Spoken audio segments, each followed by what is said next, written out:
the sports teams that exist. Certain countries have a big one or two, but we're proud to say our podcast is about the biggest team in the entire world. And the only thing else I got to say is, how about them Cowboys? Yeah! This is the World's Team Podcast. All about the world's team, the Dallas Cowboys, baby. We're here to redefine what it means to be a fan of the gridiron game. It's not just America's team anymore. Nope. We're taking that star-studded pride and spreading it across the globe. Each week, we dive into all things Cowboys. From game analysis that'll have you on the edge of your seat, to reactions and all the latest news. Whether it's free agency frenzy, draft day drama, or injury reports that make us want to hug our lucky jerseys a little tighter. We're bringing in fan groups from all over the place, from Germany, France, Brazil, the UK, Canada, Japan. Everybody gets to share their 2 cents on America's favorite team. And here we go! America's team, Mexico's team, world's team, my Dallas Cowboys. And now your hosts, Paul Stewart and Mike Poland. Hello, Cowboys Nation. It is the 10th of August 2024, and welcome to another episode of the World's Team, bringing Dallas Cowboys fans from all across the world. I am your host, Paul Stewart, and I am joined, as always, by the Welsh Dragon himself. You can find him on bloggingtheboys.com, and he is my partner in crime here on the World's Team. It is Mr. Mike Poland. How are we doing, brother? Yes, excited. We were excited. Training camp was starting a couple of weeks ago. Now we actually get to see a game. First preseason game this weekend. Very excited. But how's our very own Scottish Claymore doing? I'm just glad we're now at that stage now we can actually watch football games on television, and see fans back in the stadium again. So I'm very excited. But yes, folks, it is the pre-game show for our preseason opener against the L.A Rams. Obviously, we had a joint practice yesterday with the L.A Rams, and we've got a fair bit to talk about before we go into our preview of this week's game. But before we do that, we'll just we'll highlight what's also been happening this week during training camp as well. So obviously, the biggest news is Dallas has traded cornerback Nahshon Wright to the Minnesota Vikings for Andrew Booth, who is also a cornerback. And we actually, and from looking at the cap behind this trade, we actually end up saving $400K on this. So it seems quite a smart move, Mike. Yeah, it's the other way around. We actually lose $400K. Oh, so, is it? Right. Okay. Yeah. So it's $400K against us. But, $400K in the grand scheme of it is neither here nor there, really. My apologies. No, you're all right. You're right on the number. It's just which way around it works. But, yeah, I mean, $400K is kind of like it's a drop in the ocean in comparison. People will make things bigger than what it is. We talked about Nahshon Wright, Paul. We said we were nervous whether he was going to make this roster. He doesn't fit the Zimmer scheme. No. Booth kind of does a little bit better because what Booth is better at is so Nahshon Wright is better in cover one, where Booth is better playing with everything ahead of him. So if he's playing in zone and he's dropping back and the ball's in front of him, you can see these splash plays, which is why I think he was lost just as much as Nahshon Wright was in this system as Booth was in Minnesota. You're not going to want to see Booth playing from the slot. He is an outside guy. But, it's interesting. This is the second year they've done this, though, Paul, where, if you remember last year, we traded Bossman Fat straight up swap to obviously ship him off, and we got Noah Igbine in. And if you remember last year, Noah Igbine was the first player to score a touchdown for the Cowboys on the special teams play. That's right. Yeah, that's good memory, Mike. I actually completely forgot all about that. Yeah. But yes, for people who don't know much about Andrew Booth, he was drafted in 2022 in the second round, pick number 42, coming out of Clemson. I played for the Vikings for 2 seasons, and obviously we made the transition of making the trade for him just there for Nation Wright. But back in 2022, he had knee surgery and missed his rookie season essentially. So he's still got a lot to prove. So if we can actually see some of the highlights, I've only seen wee clips and bits of him when he was back at Clemson. Yeah, it seems really good. So yeah, he's not a bad player. He's not a bad player. Yeah, like I think he was just lost in the washing role. But one good thing with him, Paul, is something he does add that Nation Wright doesn't: special teams ability. Here we go. So we're basically trying to cover more angles for obviously for Bones, our special a special teams coordinator, and also for like some Mike Zimmer. So we're giving the team more options to utilize players. Obviously, he's going to be a cornerback, but in different team scenarios.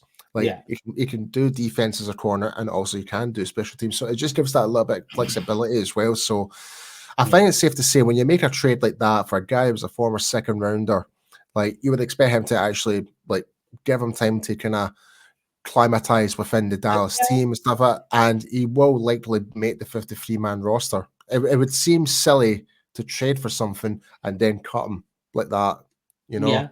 Yeah. I mean, it is. I think it's a fresh start for both, and we'll see how both get on. I mean, like I went on and checked the Minnesota Vikings fan chat, and they're not too happy with the trade. There we go. Well, if the Vikings are not happy about it, then I suppose that's a positive for us. So sorry, Vikings fans. Sorry. But also in other news, there was a bit of a anticipation when we heard that with Dak Prescott, where he was not there at Friday practice at all. We a lot of the media and a lot of the fans were speculating to say, is the deal finally going to get signed?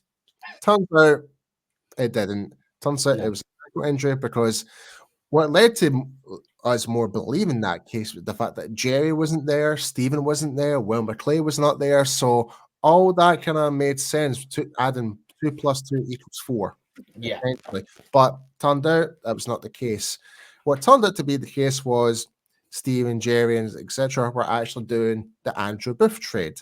Yeah. So that's the reality there. So unfortunately, we don't have the deal done yet, but I'm still confident it's going to get done. You're confident it's still going to get done. It's just a matter of time. It's just what it is. What this is like is, like it's the day before Christmas Eve. And he's just like, I just want this to be done now. I just want to get there, please. I know. It's that, along with Dak Prescott and along with CD Lamb, which we'll dive into in a wee second. But yeah, it's just, I want to know the future of where Dallas is going ahead. Dak is having a fantastic training camp so far. There's no question about it, right? Like, if the way he's performing in training camp right now, why not give him the contract, right? We've rebolstered the offensive line. We've got a new defensive scheme under Mike Zimmer. And you've got all these wide receivers balling out. Yeah, like what's in comparison to last year? Yeah. So, Jake Ferguson looks like red hot as well. Absolutely. So you're just like, come on. Like, I mean, I can understand from fans' perspectives. It's like, is that going to be that guy who's going to take us to the Super Bowl? Well, we don't know. We don't know that question until we actually make that jump. So I think it's really hard to say. Like, you can be a Dak hater per se as much as you want, but not all of it relies on the pressure of Dak Prescott. For me, and as much as I hate to talk about this particular game, it's the Green Bay game, that was not all on Dak Prescott. Dak Prescott basically had to put himself in dangerous territory because our defense at that game were way under par in that game. Like, from changing from a man coverage to zone coverage, that really changed everything. And the fact that Dak Prescott's like, come on, guys, give me a break here. Like, and forced mistakes happen. So that's the way I'm perceiving that game. So I'm not putting like that was trying to go in there and actually try and get us back into the game. That's my opinion, really.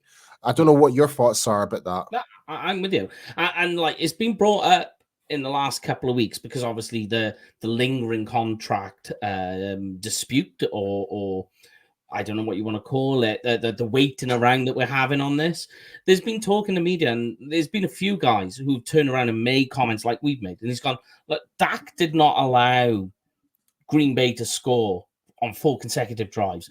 Dak didn't allow the offense to just run the ball as freely as they did in that playoff game. That we talk about the NFL, American football, being a team sport.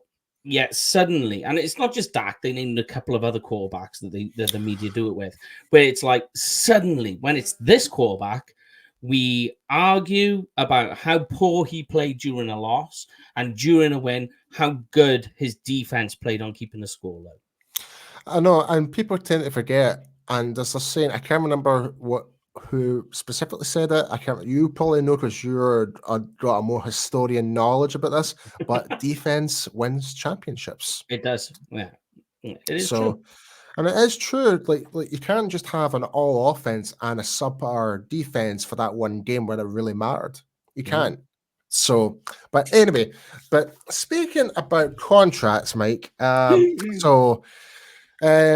CD Lamb kind of responded to a tweet. I believe it was John Machota. Yes, it was. Yes, it was. I believe it was. And basically, and I know John. He's a great guy. He basically just like there was no harm intended at all. Like, he basically took a bit of content from what Jerry said. And he did say it. He did say it, whether we like it or not. And I feel sorry for John as well, because he got slammed for this, and I think it's unnecessary. But it's completely uncalled for. Completely uncalled for. 100%. With that being said, Nick Harris from DallasCowboys.com, he basically revisited that quote, like not what John Machota tweeted, but just basically the whole conversation. Jerry was talking about to the media, and basically it's not as bad as make it out to. But even still, Jerry did say those particular words. But when you put in the full context, it's not as damaging. But because of the result of the tweet, CD Lamb actually ended up responding, adding LOL, full stop, as part of his retweet, and also removed America's Team Famous bio on X /Twitter. So, again, I can understand from Lamb's point of view, like, but again, this it kind of goes back to when it was Micah Parsons and Malik Hooker. It kind of goes back to that whole scenario again. Yeah. It's like, and this is the one thing that's really powerful about short videos and really powerful about snippets of tweets. It's getting that instant reaction, and unfortunately, it does work, whether it's for the good or the bad. So, and not many people will just dive in and say, "Oh, okay, that's a bit of a reactive headline. Let me look more into it. I want to read the whole thing." Yeah. Not everyone does that, and then you get the controversy with that, and that's the problem. We live now in a TikTok world where everybody wants just the short snip, 15-second clip. I get told off quite a bit from the guys over at SB Nation about keeping my article shorter, because they're like, look, guys don't want to read long articles, they want it short, they just want the one clip. And that's what happened there is, but look, John has taken something. He's taken an excerpt of what was said during the conversation and keyed in on one particular point. Yeah, Jerry still said it. Okay, he still said it, and it's on video. Yeah. So, it is true. Context does matter. Also, on the flip side, is we could say the same thing with CD Lamb. That everybody is saying, "Oh, look what CD Lamb did. He reposted a lol." Now, what's Lamb saying in that lol? Like, what is the context in it? Is it that Lamb knows the situation? Because obviously he's talking to his agent, Jerry. I'm so glad that you mentioned that, because also Nick Harris of DallasCowboys.com actually drove into that. Like, what does the LOL mean? Like, it was, I believe it was him, so it was Nick Harris, Amber Garcia, Brian Broaddus, and Derek Eagleton. It was on the show. And they were talking about it, and they were just like, "What do you think the LOL stands for?" I says, "Well, could the contract already be done?" Yeah, exactly. Like no one's talking about that. It's like, for all we know, they just want to kind of wait till it's like the right time to announce it to bring him back. They might actually do it right after the first preseason game, so therefore everyone's like back in reset mode, because obviously they're preparing for the Rams right now. Makes no sense to bring Lamb in and just get him and get into a rush. Exactly, it makes no sense. Dak has turned around himself and said, "Look, don't panic. Me and Lamb, we're constantly been doing work together." He was like, "Give us a day, 2 days of training. We're right back where we were before." And it is true, because that's your number one wide receiver. Exactly. You've always got the biggest connection there. But it is true. Like Lamb could be saying lol because he got off the phone to his agent probably, just before that, and said, "Jerry's told me we're going to have a lot of urgency on this contract." Then he sees that coming on Twitter and he's just like, lol. Well, I don't know if many people know about this, but his agent only just got back from France. He was at the Olympics. So that's probably that's the main reason why the contract's not been done, because obviously his agent's actually a little bit of personal. Obviously, he knows the state of his contract being there, but he was happy enough to sit back and just let Jerry Stephen do what they need to do, and they'll revisit it when he gets back. And sure enough, that's what's been happening right now. As we know that CeeDee Lamb's agent is going to be now having those final discussions. The deal might already been done. Hence, he might have went to Paris in the first place. We don't know. So, but it's just a matter of just like announcing it at the right time. We just don't know yet. So we don't know what all I'm trying to say is, it's like, I'm not worried about it. I'm not. I don't think you're worried about it. No. I think the deal will get done. The only thing I am kind of worried about is what we're going to do. Like, when is Dak's deal going to get done? Because because that is the pinnacle point of the future of your offense and the franchise. So that to me is more important. So, and it's all stepping stones. It's like, if it's this is the bit that frustrates me. The only particular part is it's taking forever to get this Lamb bit done. Let's get it done. Because we've been waiting all this time to get Lamb part done. Now we've got to wait for Dak. And it's just like his constant is like, it's just that kind of feeling and frustration to it. But that is what it is. I mean, social media the last couple of days over these couple of, these two talking points with Dak not being there and Lamb with the conversation from Jerry. I mean, it's been nonstop. You cannot keep up with the carousel. Yeah, definitely. But anyway, also what happened was yesterday was the scrimmage against the L.A Rams, who will be playing again in an actual game environment in preseason this Sunday. But the highlights for me from scrimmage was the fact that Kalen Carson looked fantastic. Brandon Cooks looked great. Dak Prescott was spot on with the majority of his passes. And Mazi Smith is actually showing up, and really, he made a good impression for me. So, Mike, give me your thoughts on who was the highlights from your take from scrimmage. Brandon Cooks had a phenomenal day. Tied in with that, obviously, is Dak, because he's thrown the ball to him. But Brandon Cooks stole that day. He was just everywhere. And I think it's good to see that wide receiver 2 connection, because last year it was a little bit lacking, and it was disconnected a little bit. Yeah, it wasn't completely. You could see it was getting better as the season went on, and then it kind of just went here and died off again towards the end of the season. Shame, but that is what it is. Looks great, looks solid. I think with Lamb not being there, it means Dak has to rely on Cooks a little bit more, so that has elevated that level of chemistry. Like you say, King Carson, we was talking about this before the show. I had Tyron Billy Johnson as my Oxnard MVP. The way things are going, Kalen Carson's about to take over. But here's the crazy part. Jordan Lewis is also playing really well. So now Yes, you go, here's the thing. I think he's been the unsung hero. yeah. Like of all the Royce Freeman of defense. No, I wouldn't say that. I wouldn't go that far. But what I will say is like he wasn't a big it wasn't a big signing, it wasn't a big draft pick. It's been making the waves. It's been Jordan Lewis, a well-seasoned veteran who we drafted way back. Was it 2017? Yeah. He's a veteran. He's like in his One of the seventh or eighth year. and he has had one of the best camps as a Dallas Cowboy, and he's been looking great. So I am absolutely thrilled to see Jordan Lewis actually really stepping up to the plate and be the player that we drafted him to be, the player we always wanted him to be. So I'm really excited about that. Here's the crazy bit. The safety group has been playing well as a whole, right? But then you go, right, so we got Trayvon Diggs back. Ooh. We got Deron Bland, who's just the man. And you're like, ooh. Then you go, Jordan Lewis is stepping up his game. You go, ooh. And then all of a sudden you go, Kalen Carson is joining the mix. You go, oh my dear Lord. And you just say, like, this defensive back group has the potential to be one of the best, especially if, these rotational pass rushers or backup pass rushers that are now elevated to starting roles, if they can take on that and look good, you just wonder where this defense could go.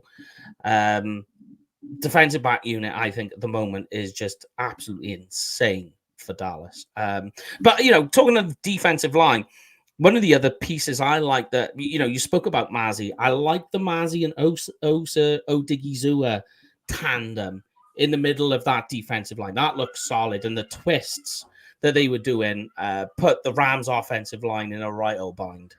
Yeah, definitely.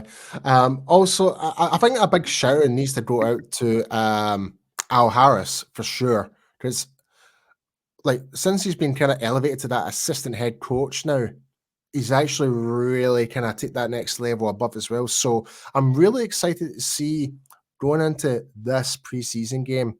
For me, obviously Tyler Billa Johnson, he had some moments during the scrimmage, right? But for him to really cement himself, to really knock out the likes of the other guys are in that wide receiver core to get the number 4 spot, I think he needs to go out there and ball out. I really do in this game. Yeah, I agree. Yeah, and it was all good, and then it gives you good hope with because we were worried, we were panicking about certain things on this roster, and all of a sudden it all seems to be coming together, especially against the Rams, and you think, okay, exciting. Now let's see it in a preseason game, see how those dang roster guys come along. Could be looking at a level of confidence being elevated in Cowboys Nation. Yeah, absolutely. So also I want to do highlight from scrimmage, and this is something I'm really interested to see going into this game, is Jared Verse, the Sam linebacker, somewhat defensive end, whatever. He's one of those type of players you can versatile move position, like you can do with Micah Parsons. He looked very explosive for the Rams, going against Chuma Adoga, and even on against Sam Richards.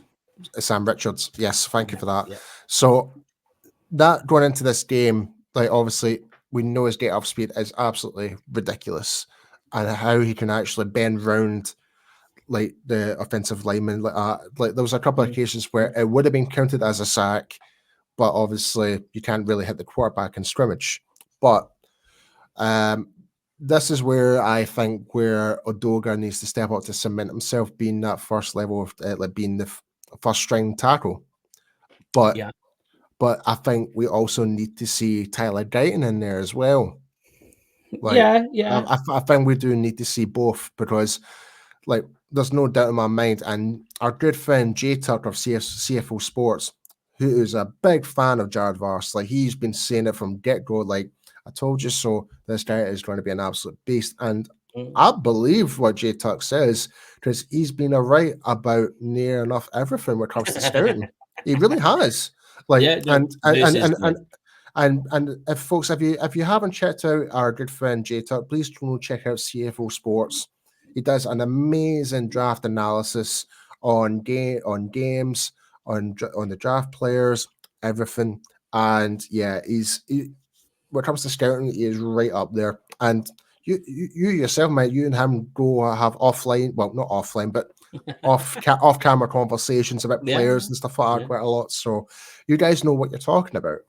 Yeah, no, and he's always, he's right in the things he says and he sees, and it is good because, like, you get ideas from that as well, and it helps. It helps. Bounces back and forth. Yeah, and also it helps guys like myself who might not know any of these players to get a good general idea of what to expect.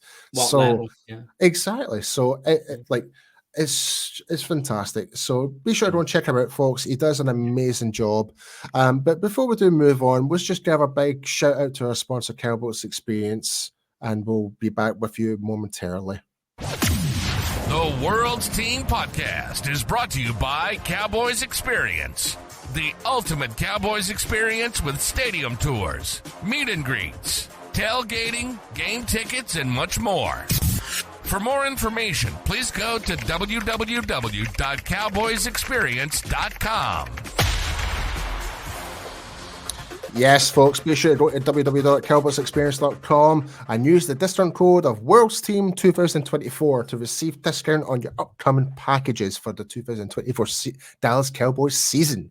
But yes, Mike, continue on going into this game. I don't know the full injury report yet, but I'm pretty sure Braden Frisk is not going to be available for this game. Is that one thing you can confirm right now? Yeah, they're missing quite a lot on their defensive and offensive line as well, mind. They got 4 offensive linemen out. But I mean, we're going to get more news once we see who's unavailable. That we won't get to see that really until before the game, and they announce who is it. Go on, sorry. Yeah, I was just going to say, just bear in mind, folks, this is a recorded podcast, so we are recording it a lot more earlier than the scheduled release of the show. So as of right now, like, you'll be watching it, it'll be 10 a.m. Central Time. The news will probably already be out regards to that. So so just to give you a wee heads up, we are aware, like, a couple of hours back, and we're recording, basically recording before, essentially. Yeah. Before we get the news of who's kind of like dropped out and who's in and all the rest. Exactly. Yeah. So, like, even just looking at their offense right now, like you mentioned, Alec Jackson, Jonah Jackson, Rob Havenstein, like, their 3 main stars for the offensive linemen are questionable, etc. Their tight end Tyler Higbee is out. Puka Nakor is questionable, which I don't think we'll get to see him anyway in this preseason game. No. It'd be more like, say, your Tutu Atwell, your Ronnie Wivers, Xavier Smith will be amongst those guys. Yeah. But what I did hear on the Cowboys side, which I read this morning as I woke up, and I was like, ooh, I was up very early this morning, but I read that they might put, I think it was, left guard, they're going to put Cooper Beebe in. I like that. That. And me. Like, if anything, I would, just in case, I would give him snaps at right guard as well, because obviously, I mean, it makes sense. Like, I know he's played primarily at the left guard position, and we know that Tyler Smith is the number 1 guy there. But I would also like to get Cooper Beebe at right guard, and because I'm gonna address it, but this could be Zach Martin's last season. Exactly. Yeah. So, and the other thing about, go on. Sorry, I was just going to say that the more time you give BB at the right guard position, the more he'll be more adjusted to that.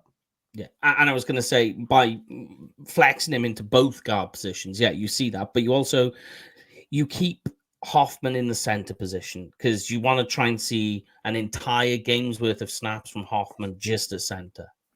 Yeah, it's going to be very intriguing. I think we will see BB snapping at center at some point during this game as well. I think it's very possible because that's one of the main reasons why he was brought in, to bring some competition to that center position. I mean, it's all for Brock Hoffman to give up, essentially. Like, he's had a really good, steady camp, in fairness. Like, he did have some struggles in week 2, a little bit of struggles, but he seems to have rebounded quite well. we're not going to see Dak Prescott, I don't think. Definitely not. We Yeah. know. This is more for like, is Trey Lance the guy? That's the question. It's the backup battle. Yeah. It's the backup battle. Like, it's like that has been a big massive disappointment when it comes to Trey Lance, and I'm and we're not trying to throw shade in that, but he has like kind of went below expectations in camp. Mhm. We were expecting him to like throw the really accurate shorthand passes, the slant routes, etc. Like, don't get me wrong, the good stuff that we have seen on him in terms of run play option, he's been great. Yeah. He's been great at that, but we're not looking for a Lamar Jackson type of quarterback here. I'm sorry, we're not. True, it's true. Like, we need a quarterback that's going to engage with his wide receivers and get the ball down the field. That like it's no good being pure RPO all the time, because what's going to happen is you're a one-dimensional team. I know that sounds weird to say, but I mean as in you like the way I like to think of it is like Colin Kaepernick at the 49ers. Why Colin Kaepernick fell off is teams realized he couldn't pass. He couldn't pass if you created the pocket and you didn't let him become mobile. If you made him sit there and try and throw the ball, they went all over the place. And that's what you can do with Trey Lance. Yeah, it's kind of now like saying now with the Philadelphia Eagles, and I don't know if you've seen this, but with their preseason game, obviously they had their backup quarterback. They were running the exact same plays, similar to what they did with that. To me, is giving me indication that Jalen Hurts is a system quarterback. Exactly. Yeah. And do you want to? If you want another little, go on. Sorry, go on. I'm not the only person saying it. No. Other saying it. It's like, okay, if he's a system quarterback, why is he ranked so high? Why is he ranked above Dak Prescott? Because he's like, I just don't get it. Just because you've been to a Super Bowl because of a system, same with Brock Purdy, does not mean that your ability is better than the potential in this particular player. I think the whole NFL quarterback rankings is a wee bit tit for tat, a load of rubbish, if I'm being perfectly honest with you. I'm with you. And I'm not trying to be favoritism. It's subjective.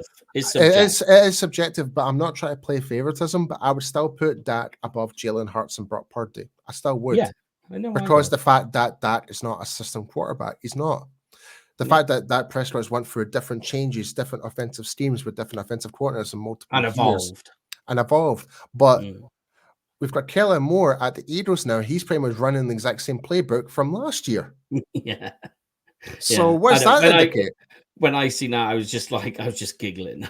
You just seeing all this. What does that prove? It just proves that they're sticking to a particular system under their actual head coach. Yeah. So exactly. And if you want another tidbit as well on Eagles, I get this. Their defense is struggling, and the front office is in panic mode, and they're worried about Vic Fangio. Really? Yeah, big time. In terms of their defense is looking very bad. I thought you were talking about in terms of like Fangio, in terms of like as the coordinator, they're just like it's just the way you said it there. I thought it was something to do with his health there, and I'm like, oh no. I wish I don't wish any. No, God no. Yeah, you're God, right no. there. No, they're worried. They're concerned about him in that role. They're like, have we picked the wrong guy? Interesting. And it's coming up a lot. It's coming up a lot over there, behind closed doors. But that's just another insight for you. Well, I'm really excited for this weekend, mate. The fact that we're get to see Cowboys fans back in the stadium again. No, obviously the game is going to be in California at SoFi Stadium. It's LA, full of Cowboys fans. California is Cowboys Nation. Like, I don't care what anyone says, right? The amount of people I've met in Dallas who traveled all the way from California to come for Cowboys games, California is Cowboys territory. Even though they've got the Rams and the Chargers there and the Raiders. Yeah, you can go Oakland. There's still a lot of Raiders Nation in California, but there's still a love there. It's still a lot of Cowboys fans there. There's still a lot. And this is what I keep saying. Like, even though like across the spectrum, across the US, there's Cowboys fans everywhere, but even across the world, there's Cowboys fans everywhere. Hence, it's the world's team. Yeah, exactly. But before we do, I want to start our pre-game expectations or players to watch out for, like Mm. what me and our former co-host Meg Murray, which also I do need to give a shout out. Girls Talking Boys is back, It so is. you can go find Meg and Kelsey Charles all back, giving it lardy. Love That's it. what I like to say. Yeah, So love they're it. now back on YouTube. So be sure to go and give them a follow. I will provide a link in the description of the chat and also for JTuck as well. To go and check him out. So, The girls are but awesome. The yeah, girls are so be sure to awesome. go and check them out, folks. But yeah, what I was trying to say, what would you say is your special cheeky prediction of this? Like, so it could be a certain player with a touchdown or player with a certain amount of sacks. What do you think is going to be your special cheeky prediction for this game against the Rams? All right, let's go with this. Maurice Liafu, where Ooh. leads the team in tackles for a loss. Oh, that's a good one, mate. That's a really good one. I like that. And Oh, I can see one play like completely blown up in the backfield, and everybody's like, "Oh, Maurice!" I'm gonna go defense as well, and Yeah. I'm gonna go with the hot topic right now. That is Kalen Carson. I think Mhm, mhm. I think he'll take one back to the house for a pick Ooh, six. I like that. Yeah. Yeah, he's been So picking them off. He's been picking them off. slowly but steady, but it's getting more noticeable now. So I like Yeah. that. But also, Mike, what's your score prediction? I'm gonna go. The Rams win this, all right. But you know, scoring preseason isn't the big It doesn't thing. matter. We It's want to individual see effort. exactly. We want to see players that are able to Yeah, make a name for themselves and actually Ram, contribute to the first teamers. I'll say Rams 21, Cowboys 17. See, I'm in that neck of the woods as well, but I'll flip the score. I'll say 21 Cowboys, Rams 17. So we're kind Okay, of, so I'll we're say there. that. We're there. We're there. We're there. But finally, Mike, it is the last segment of the show, which is all in your control. Hit me with it. All right, it's would you rather. Put in the comments, guys, as well, which you would rather. So, as you mentioned, Paul, this weekend's game was against the Rams. So, what would you rather here? Would you Mhm. rather see Trey Lance suddenly ball out when the lights are brightest? He suddenly becomes just like Dak Prescott. Dak Prescott was the same. He would practice weird, but when the game come on, the bright lights hit his face, he just be the guy. So, would you rather that happen to Trey Lance, that we see him ball out, or you see all the backup offensive linemen, like we talked about Cooper Beebe at left guard and Brock Hoffman in there, Terrence Steele perhaps, or Austin Richards in there? So would you like to see the backup offensive lineman allow 0 sacks all game? Can I include zero penalties? Yes, penalties is a big one. Yeah, pre-snap penalties especially. Then I'm going offensive line. Okay, good. Straight off the bat. Yeah. I'm sorry, but that's more important to our starter than our backup right now, I think. Because Yeah.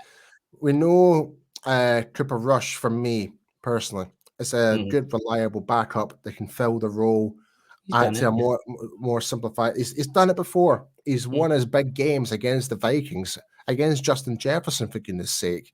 Yeah. So that to me, but for the offensive line to help keep that like 0 sacks and 0 penalties, that I would really like to see and really help whoever's at quarterback to evolve and get that passing game going and really flourish, you know? Yeah, I'm with you. I would say the same. Off back because Trey Lance, if he doesn't ball out in this game, let's see how he goes in the next game. If the same situations there, we kind of have now a pattern, and we're kind of like seeing what we're seeing in training. Going, okay, but if the offensive lineman could do what they do against the Rams' backup defensive lineman, maybe even some of the starters, perhaps because of how things are, you might see something different come out of them both. And I think that's far more important for me as well. Yeah, I'm with you, Paul.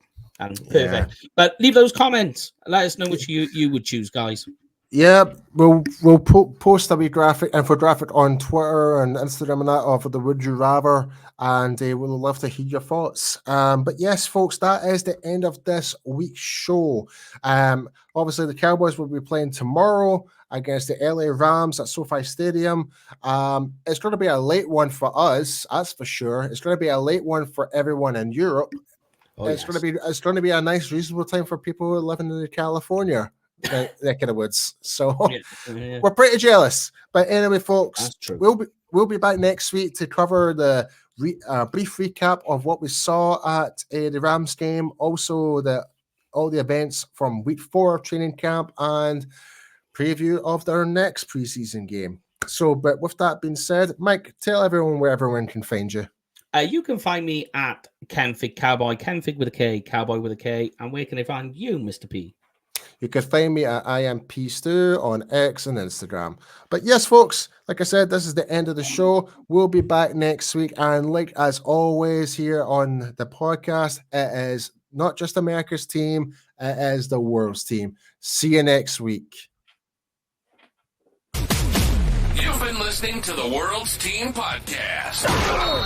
There's no other team like it in the world. Nothing more electrifying than the Dallas Cowboys. And we're here to prove it. We bring in fan groups from Germany, France, Brazil, the UK, Canada, Japan. We're everywhere, baby. We hope you've enjoyed the show. If you did, make sure to like, rate, and review. We'll be back soon. But in the meantime, find us on Instagram at the.worlds.team. On Twitter at _worlds_team. And on YouTube at the Worlds Team. How about them Cowboys? And the only thing else I got to say is, how about them Cowboys? See you next time.